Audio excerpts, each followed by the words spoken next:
I've had the opportunity today to talk to both Malcolm Turnbull and Tony Abbott.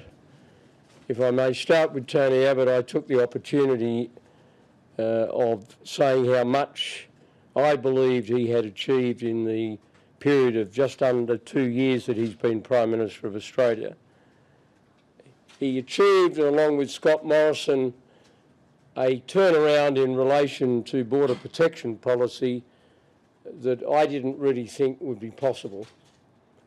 It was one thing to impose an effective policy, which we did, but once it was unravelled, I thought it was going to be very difficult to restore it, and I think it is one of the great achievements of the Abbott government that he was, along with Scott Morrison and with the strong support of the government, able to turn things around.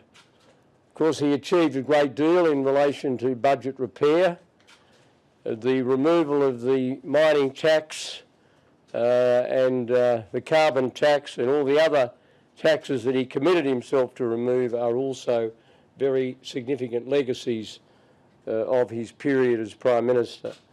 And the leadership that he provided on national security issues and the fact that he and Peter Dutton were able to convert the dividend of stopping the boats into the opportunity available for Australia to take 12,000 additional refugees from the war-torn areas of the Middle East is something of which his government can be particularly proud.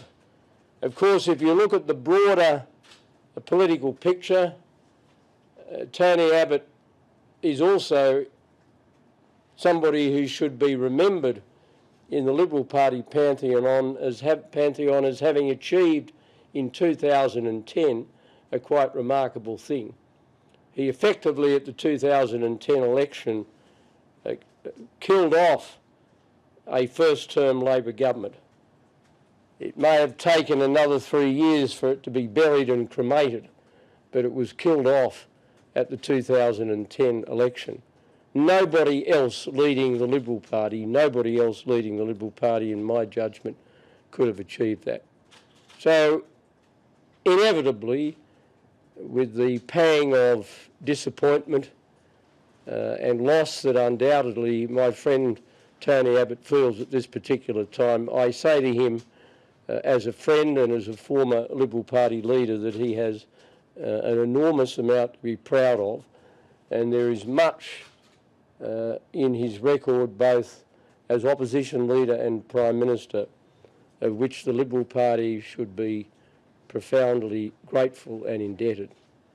To Malcolm Turnbull, I offer my congratulations.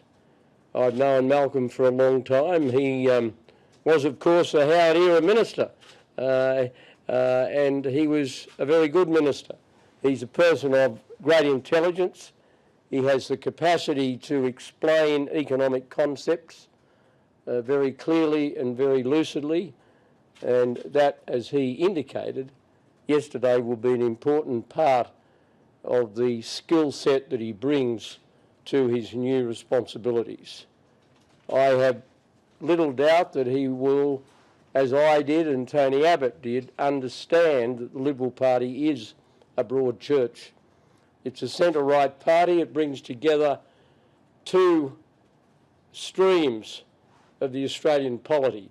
It is the custodian of both conservative values and also small L liberal values. And it does best when it keeps a sensible balance between those two, reflected not only in the personnel of the government, but also in the attitude that it takes. I will do everything I can to help Malcolm Turnbull. He will have all the support and advice that he may care to seek from me, as much or as little as he chooses.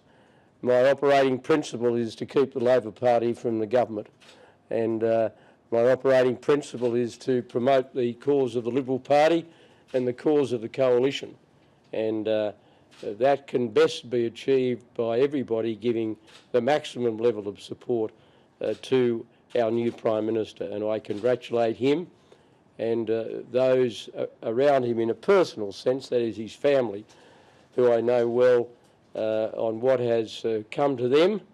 And can I finally, on a family note, record my respect and appreciation to Margie Abbott for the grace and the style and the dignity that she displayed in all of the things that she did with her husband in the time that he was both Leader of the Opposition and Prime Minister of Australia.